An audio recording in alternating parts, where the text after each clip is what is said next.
اعوذ بالله من الشیطان اللعین الرجیم. بسم الله الرحمن الرحیم. یکی از خرافاتی که منی معاشیزم بسیار رواج داره و خاصا منی زنهای چیز بسیار زیاد است و زنها گرفتار از این خرافات است. او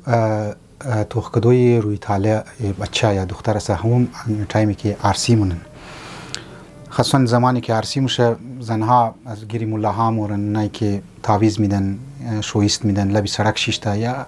در مختلف خانه های خو از این کاروبار شروع کردن، بس گیرشی مورن و آیا دختر که است تعلیش که از این بچه صحیح است یا نیه، یا که است بچه گو بدخویی مونه دمانی خانه یا دختر بدخویی است، بس ایکیشی مورد و غیر از اینکه دیگه فیکترز توخ کنه، اسباب شی توخ کنه، مرگیر ملا و ملا مگه تعویض شده یا جادو شده یا سایه کسته شده برایشی جین مین و غیره، لذا و پیسه خو تعویض خور میده و مگه که اینی قرار کنه تا بچه از این بد اخلاقی کسته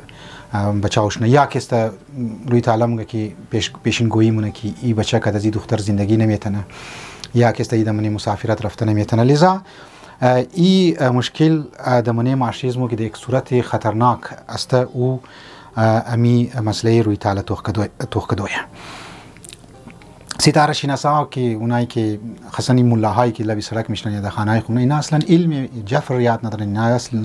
علم ستاره شناسی را که است بلد نیست. لذا تعریف تعالی که انسان مگه که روی تعالی توخکدو معنیش چی است؟ او یکی بعضی اعتقادی داره که بعضی از توسط ستاره شناسی معلوم مونه که فلان واقع موشه یا نموشه، فلان یعنی مثلا یک ادعای علمی غیب که استمونه،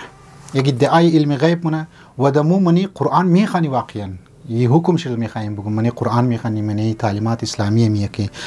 علم غیب مربوط به پروردگار عالم است و در بعضی موارد اولیاء الله را میدن و ائمه اطهار علیهم السلام و در بسیار کم مواردم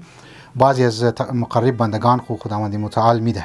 لذا در یک واقعی بگم در خدمت شما در نجیب العقام در جنگ جمل که در خطبه 76 که است در سلسله جنگ جمل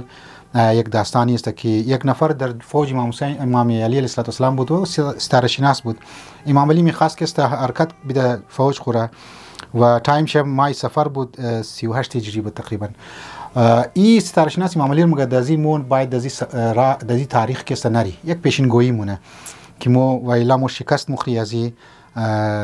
معاویه. امام علی علیه السلام در جواب شی گپ نمیزنه بلکه فوج خورم در اطرافیای خورم که آیا شما را تصدیق کنین گپ شیره، هر کس گپ یزی ستاره شناس تصدیق کنه گویا که قرآن را انکار مونه و قرآن را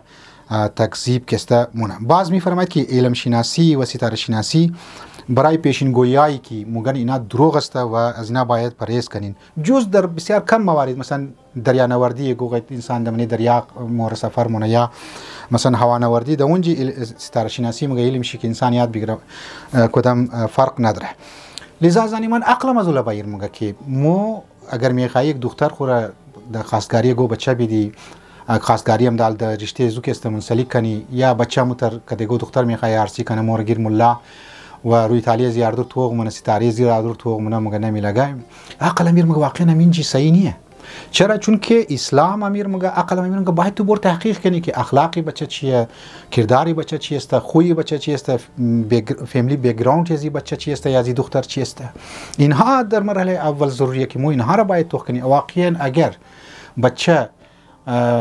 خوب اخلاق بود، خوب متدین بود، فامیلیش هم میتر بک‌گراند فامیلیش هم بسیار خوب بود، حتی اونجا استخاره لا نیاز نیه که مو باید برس قرآن استخاره کنی که آیا ما دختر خود بیدم یا ندم یا آیا برای بچه فلان دختر بگرم یا نگرم،